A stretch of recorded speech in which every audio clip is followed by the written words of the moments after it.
The enemy fleet's comms officer expected static, maybe a surrender plea. Instead, the lone warship answered in a calm, cheerful voice, "Earth Navy, state your business." That's when 37 alien hearts skipped a beat at once. The enemy fleet filled half the sky.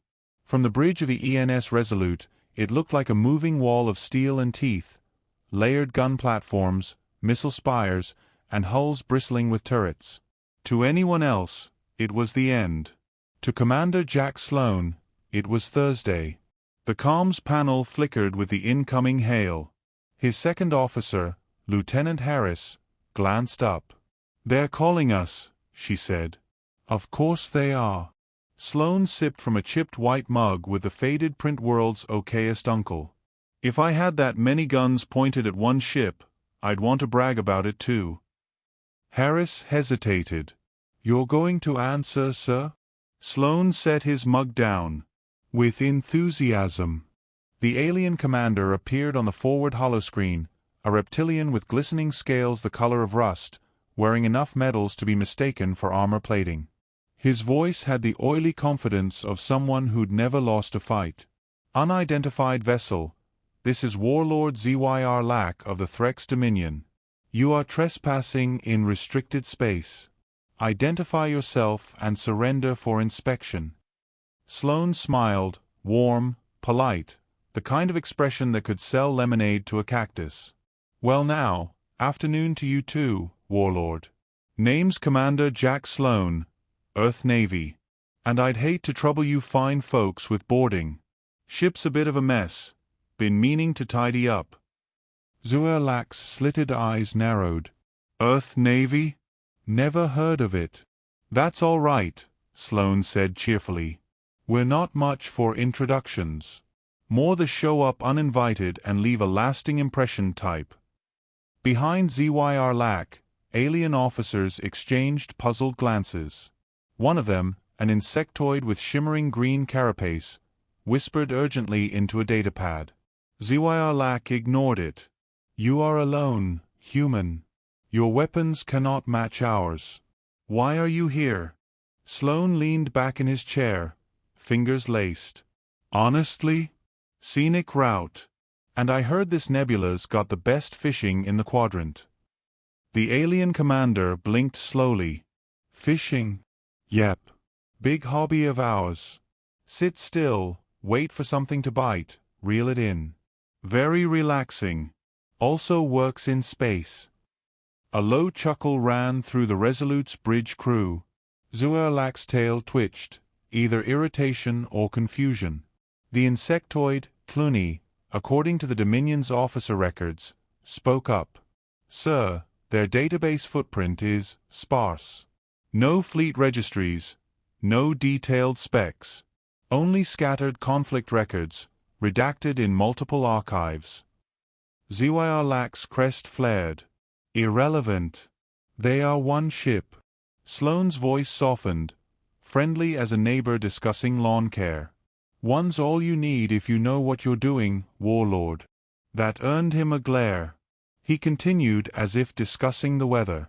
"Back home, we've got a saying, don't poke the bear unless you're ready to meet the teeth. And friend, I'm the bear. With caffeine." Boros, a massive ursine alien at ZYR Lack's engineering station, gave a faint grunt that might have been approval or indigestion. His gaze lingered on Sloan's relaxed posture. The Warlord tried again. "You have entered restricted space. This is an act of war." Sloan's tone stayed mild. "Oh, I wouldn't call it war.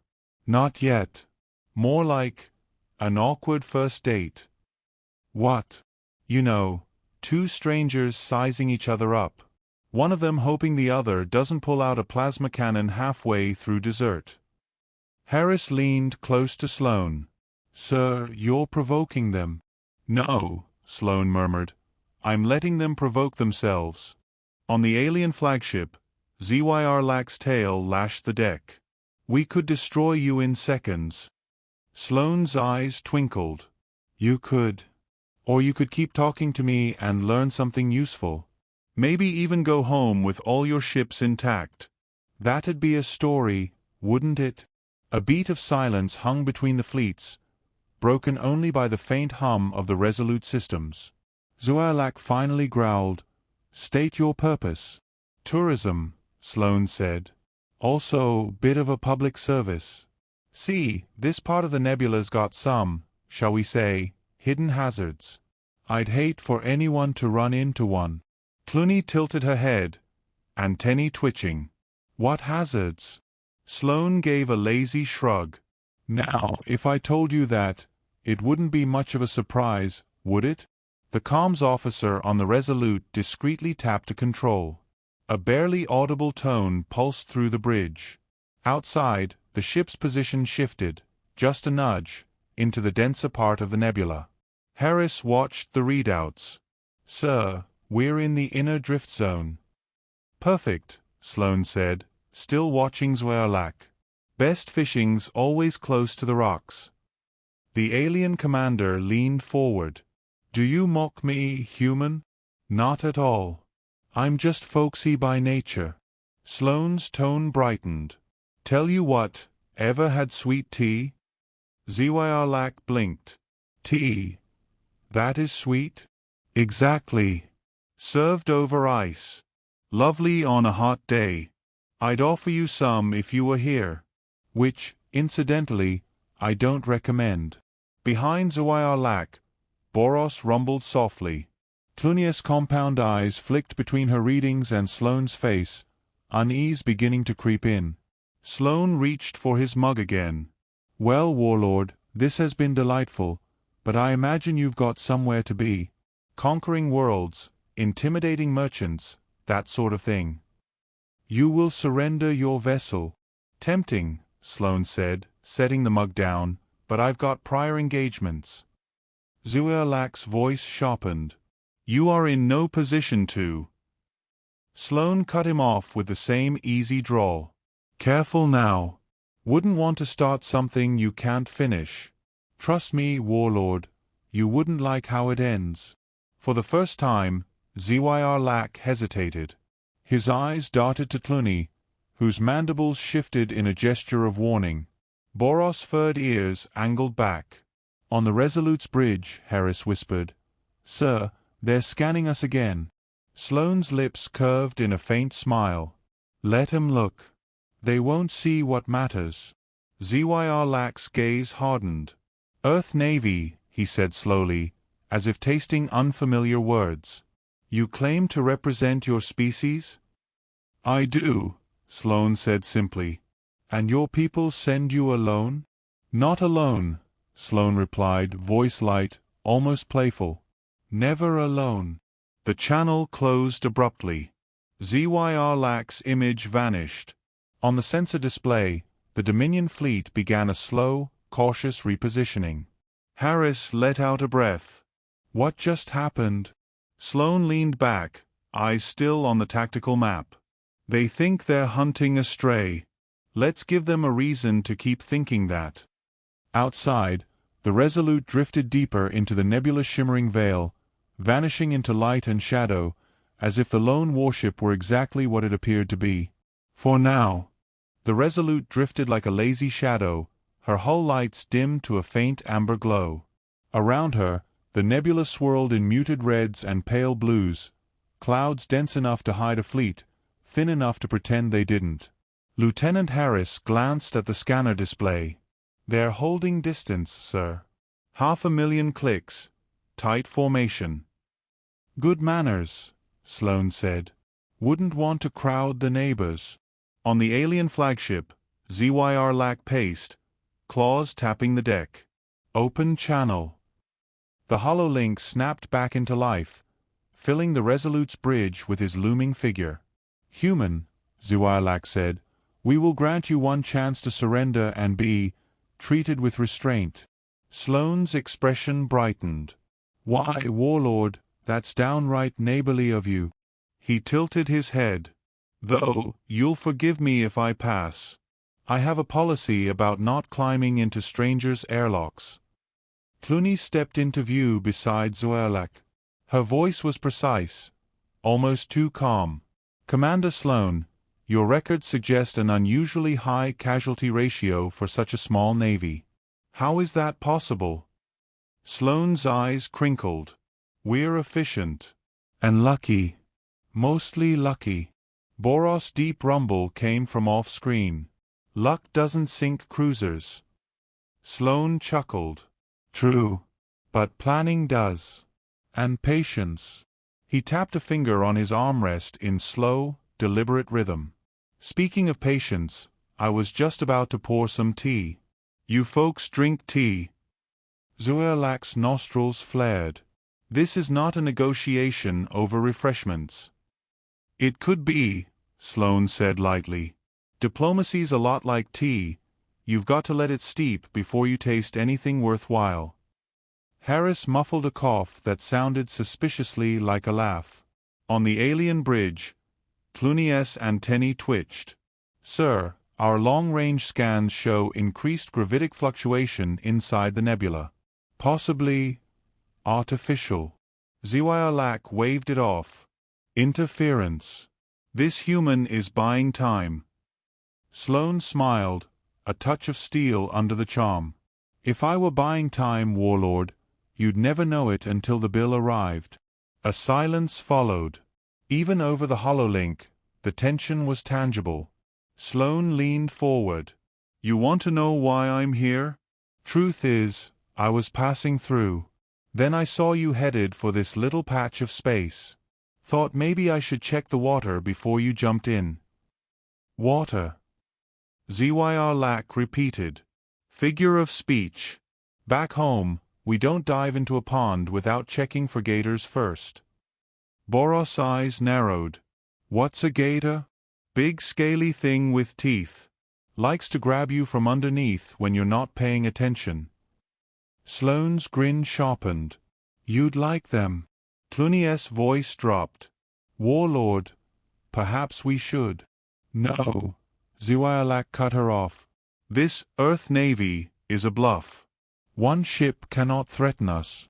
Sure, Sloan said, if you think size is all that matters. But then again, knives are small too. The reptilian commander bristled. You court destruction. Sloan's tone stayed casual. Nah. I just know how to play the table. And right now, you're betting a lot of ships on a hand you haven't looked at. Harris cleared her throat quietly. Sir, the drones are in position. Sloan didn't glance her way. Good. Let them settle. The alien flagship's lighting shifted. Combat readiness protocol. Zuelak's image loomed larger on the holo. Final offer. Surrender your ship. Sloan leaned back, folding his hands. You ever notice how everyone says, final offer, but they never mean it? It's always followed by another final offer, and then another. Sort of makes the word meaningless, don't you think? Boros' low chuckle was audible even through static. Zuelak shot him a glare. Clunies' eyes fixed on Sloan. Your tone suggests you are not concerned about our firepower. Firepower's impressive, Sloan said, but it only matters if you can use it before something takes the fight out of you. Quick question. How fast can you target something you can't see? Zuelak frowned. Everything can be seen. Sloan raised his brows. Sure. If it wants to be. On the Resolute, Harris's fingers danced over controls. Several icons on her display went from amber to green. No one on the alien bridge noticed. Sloan let the silence stretch. He poured a slow measure of amber liquid into his mug, the sound deliberate. Back home, there's a game we play with newcomers called Sweet Tea Roulette. You never know if you're getting something mild, or strong enough to put you flat on your back. Zuelak bared his teeth. Enough games. Exactly, Sloan said, suddenly crisp. Enough games. For the first time, the human's voice lost its lazy warmth. It wasn't loud, but it was final. The shift made Boros' fur bristle and Clunies' antennae stiffen. Here's what happens next, Sloan continued. You're going to keep your distance. You're going to turn that impressive wall of metal around. And you're going to leave this nebula without firing a shot. Zyrlak sneered. Or what? Or you find out what we keep in the water. The line hung there, heavy as a guillotine blade. Clooney looked at her displays again. Sir, we're detecting micromass shifts, hundreds of them, surrounding the fleet. Her voice had gone flat. Zyrlak barked for confirmation. The sensor crew scrambled. Sloane sipped his tea. Perfect steep. Zyrlak's gaze locked on him. What have you done? Me? Just fishing. The comm link cut again, this time from their end. The Dominion fleet's formation tightened, weapons powering. Harris shot Sloane a look. Sir, they're spooked but holding position. That's fine, Sloane said. Let them stew. A watched pot never boils, but an unwatched fleet. Well, that's just an opportunity.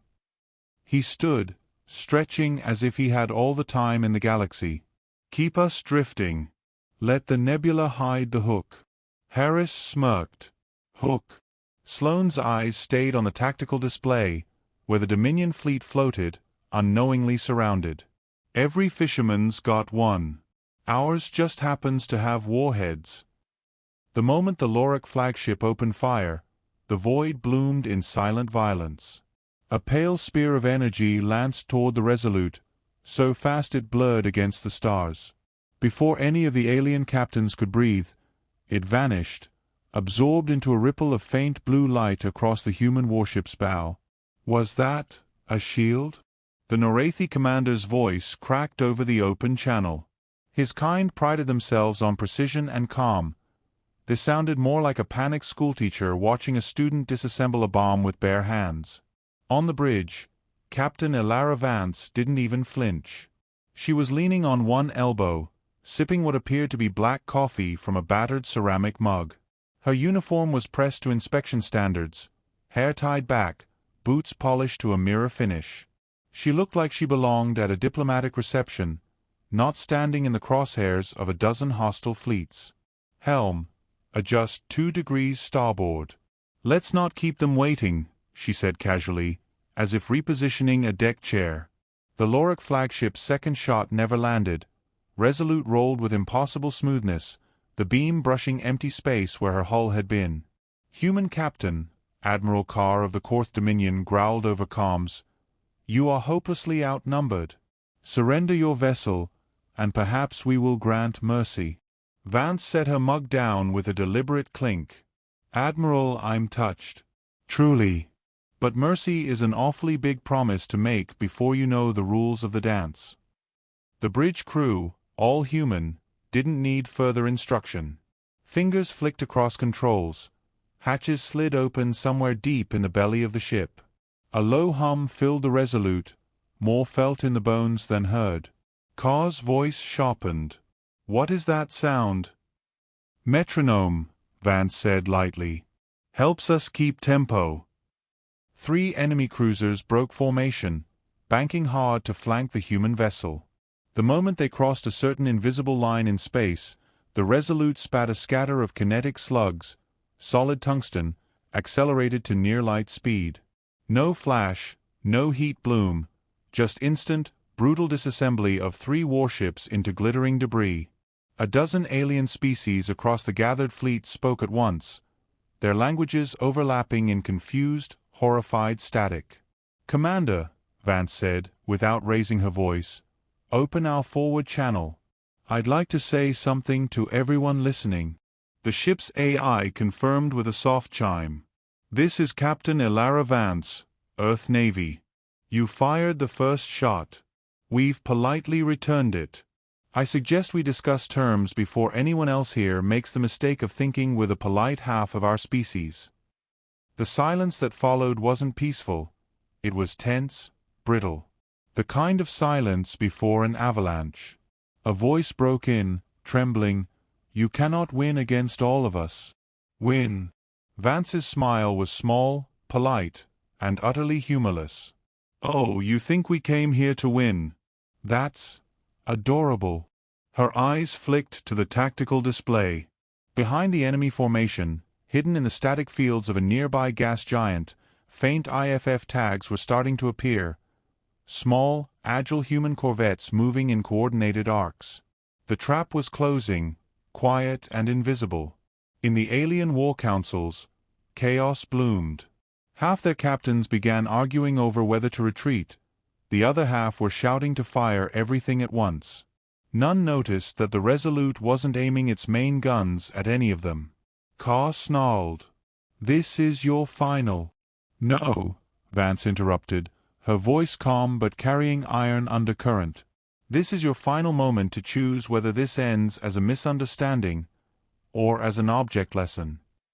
On cue, the human corvettes decloaked, not near the Resolute, but directly above the alien fleet's supply haulers and ammunition barges. The realization hit like a physical blow. "You've been shadowing us since the jump point," a Grawl tactician said, horrified. "Of course," Vance said mildly. "We don't pick fights we can't finish. And we never start one without knowing exactly where it ends." A ripple of laughter moved through her crew. Quiet, restrained, the kind that wasn't amusement so much as acknowledgement. One alien commander, voice breaking, asked, "What happens if we refuse your invitation to dance?" Vance's gaze was steady, her tone almost friendly. "Then the music changes.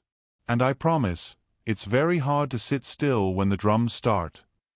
Out beyond the Resolute, the corvettes powered weapons. Every alien tactical AI screamed the same conclusion. If they fired on the human ship now, their rear lines would ignite in seconds. Carr's voice came again, but the edge of certainty was gone. "You want terms? Name them." "Oh, I will," Vance said, reclaiming her coffee. "But first, you're going to stand down, and you're going to do it with grace. Because history is kinder to those who stop talking before the punchline." The comm channels filled with reluctant compliance signals. As the alien fleets powered down, the Resolute drifted in silence, the captain watching them like a chess player studying pieces that had finally realized they were part of the board, not above it. "Helm," she said softly, "hold position. Let them wonder if we're smiling." No one doubted she was. The main view screen bathed the Indomitable's bridge in cold blue light. Outside, the enemy's grand fleet loomed like a swarm of steel leviathans, rows of dreadnoughts, battlecruisers, and carriers arranged in intimidating symmetry. Captain Mara Vance leaned against the command console, hands clasped loosely behind her back. She wasn't smiling this time. Her voice was calm, almost conversational. "Patch them through." The comlink flickered alive. The alien admiral appeared. Massive, silver-skinned, wearing ceremonial armor that looked like it belonged in a museum more than a warship. His slitted eyes locked on Mara with calculated contempt. "You have resisted our blockade for 73 standard hours. This defiance is unnecessary. Surrender now, human, and we will. Treat us fairly?" Mara cut in, her tone politely curious. "Or was it mercifully disassemble us for study?" "I keep mixing those up." The admiral's upper lip curled. "Do not mock me. You are alone. The numbers favor inevitability." Mara tilted her head. "Numbers are funny things, Admiral. You can stack them as high as you like, but 1 0 in the wrong place, and suddenly you've lost everything." From the comm station, Ensign Choi smothered a laugh. Mara's eyes stayed locked on the alien leader. The Admiral's voice hardened. "Who are you to speak as though you control this situation?" Mara's reply was quiet, deliberate. "Captain Mara Vance. Earth Navy." Silence. Not the kind that waits for a rebuttal, the kind that lands like a dropped stone in still water and ripples outward. The alien's expression faltered, just for a fraction of a second. His posture shifted, like someone recalling an unpleasant memory. Behind him, his bridge crew began exchanging glances. Somewhere deep in the fleet's encrypted channels, an urgent command went out. Mara knew what it said without hearing it. Check the archives. Because every major fleet in the galaxy kept those archives, the ones labeled with red hazard glyphs and often sealed behind classified layers. Inside were scattered, grainy records, scorched planets, shattered moon fragments, and a handful of intercepted transmissions in human voices. One such recording was simple, almost mundane. "This is Captain Holt, Earth Navy. You have 40 seconds to decide if you value your fleet more than your pride." That transmission had ended with silence too, the kind that follows annihilation. On the enemy bridge, the admiral's second-in-command leaned toward him and whispered something, the words too low to catch but the meaning obvious from the admiral's tightening jaw. Mara straightened, brushing an invisible speck from her sleeve.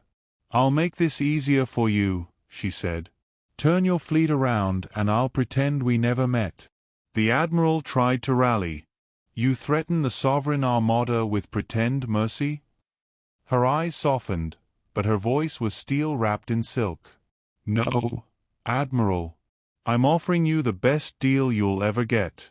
Because if I stop pretending, the rest of your life will be very, very short." The silence stretched again, heavier this time. Below decks, the indomitable systems hummed with controlled menace. The ship wasn't broadcasting her true armament profile. Half her weapon signatures were masked under false energy readings. The enemy thought they faced a lone, moderately armed frigate. They didn't know the indomitable spinal railgun could punch through a planet's crust. They didn't know the ship's AI had already mapped every hostile ship's weak points. They didn't know Mara's orders weren't about survival, they were about luring. Up on the bridge, Mara received a discreet message from the tactical officer. "They've moved into the kill box. Firing solutions ready." Mara tapped her comm implant, sub-vocalizing to the AI. "Begin Phase 2 on my mark." The alien admiral was still posturing, but the strain showed now. "If we withdraw, we lose face before our rivals." "You think face is worth more than ships?" Mara asked, almost pitying. "How quaint. Where I'm from, we say pride is what you have right before the fall." She let that hang, then added lightly, "Speaking of falls, do you know what happens to an atmosphere when you nudge a planet just a little off its axis?" The admiral blinked, unsure if she was joking. She wasn't. Elsewhere in the fleet, alien captains were beginning to argue over comms, their voices urgent. They'd all read the same reports, the few survivors' accounts of human encounters. None of those accounts ended with the humans destroyed. Most ended abruptly. And now, here was a confirmed Earth Navy vessel, offering a way out. Mara glanced to her tactical officer. "Mark." The indomitable sensors pulsed once, just enough to slip through the enemy's masking protocols. Every enemy ship systems were suddenly, inexplicably aware that the small frigate in front of them carried enough firepower to erase their entire formation in under 2 minutes. She didn't fire. She just let them see. The alien admiral's voice cracked. "What are you?" Mara's answer was soft. "Hungry. And patient. And this close to board." Something primal flickered in his eyes. He gave the order. One by one, the massive ships began to turn. Not a coordinated retreat. More like a stampede, each captain deciding that whatever punishment awaited them at home was preferable to whatever this human had planned. On the bridge of the Indomitable, Choi exhaled in disbelief. "They're leaving. All of them." Mara nodded, still watching the tactical display as the last red blip vanished into hyperspace. "That's the thing about predators, Ensign. We don't chase everything we can kill. We wait. We plan. And when the time comes..." She let the words fade, letting Choi imagine the rest. The comm channel closed, leaving only the quiet hum of the ship. Somewhere in that silence, the galaxy had just learned, again, that the Earth Navy wasn't a name you said lightly. Mara smiled faintly now. "Set course for the rendezvous point. The others will want to hear the good news." Choi blinked. Others? Oh yes, Mara said, almost cheerfully. You didn't think we were the only ship out here, did you? And as the Indomitable jumped to FTL, far across the sector, other lone warships, quiet, patient, smiling, lit up their drives. The trap had just closed.